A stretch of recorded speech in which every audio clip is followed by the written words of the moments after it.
بعضې خلک د نظر شي، خصوصا ماشومان یا کم غټ کسان د نظر شي. د نظر بد علامت ما هم ښودلي وو مخکې، او دې ځای کې ته بیا هم ښایم کله کله داسې شي چې انسان باندې نظر بد هم ولګي او جناتو مسله پې هم راشي. عموما نظر بد په وجه باندې بندش هم لګېدی شي، جناتو اثرات هم راتی شي. د نظر بد د شیطانانو د غش نه یو غش دی، العین حق، د نظر بد حق هم د دې نه خلاصي نشته.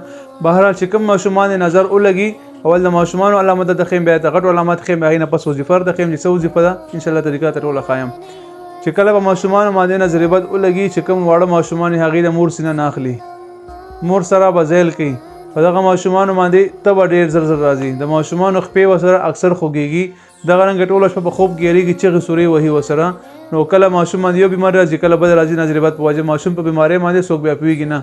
که ماشوم د نظر شي او دغه علامات پکې وي، یا چیړ چړاپن کوي یا ذیل کوي، نو دغه عمل هغې دپاره هم کولی شي. د غټ سړي څه علامت وي چې کله په غټ سړي باندې نظر بد ولګي، مونږ وایي د نظر شي، څوک وایي نظر پې ولګي. نو که دغسې چاته غټ نظر ولګي یا نظر شي غټ کس، نو دغه علامت سي د هغه دا ځای چې کوم دی د سترګې روز باندې دا هر ټایم ګنګس وي، دا ګنګس وي، او دا مطلب داسې کېږي لکه سړی چې نور ته ګوري یا څه ته ګوري، هغه بریښي داسې ترتیب سره وي.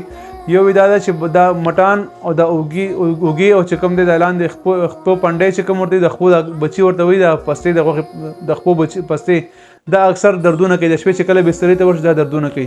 دته سوچونه مختلف قسم سوچونه ورسره ورځي. که بیا د نظر بد مسله هم وي، د معدې هم وي او د جناتو هم وي، بیا دا کس په ډېره ګڼه کې نشي سارېدی، په ګڼه کې دی تښتي دغه ځای نه، دله غوسه ورځي، جومات کې پیله صف کې مونځ باندې نشي ودرېدی، هر ځای ته خوف راځي، چاته خبر دی نشي کولی. نو دغه رنګې د علامت راځي. بعضې ټایم د انسان باندې د مازدیګر او ماښام ترمنځ څوک ورته باسي وي او څوک ورته اسویلي وي، مونږ ورته اسویلي وایو. نو بعضې خلکو ته اسویلي ډېر زیات ورځي دی سره، او بدن سست دی، دا خوښي شي یو ځای کې یوازې ناست یم، څوک راسره خبره نه کوي، بس یک تنها پروت یم. نو که دغسې مسله چاته هم وي، نو هغې دا عمل وکړي، انشاءالله فایده به هغې ته هم میلاویږي. نو د نظر بد خو ډېر وظایف دي، خو خصوصا زما تجربې مطابق چې څومره زه کوم دا الحمدلله بهتر او زبردست کار کوي. زه خپله هم چې کله داسې شي چې بدن سست شي یا هډوکي خوږېږي یا نه مطلب تبه را باندې راځي، زه د عمل ځانه پخپله هم کوم. 3 پیره سهار او ماښام سوره عبس وتولى، اکثر ملګرو ته دا وظیفه زه ښیم، خدای پاک شفا ورکوي.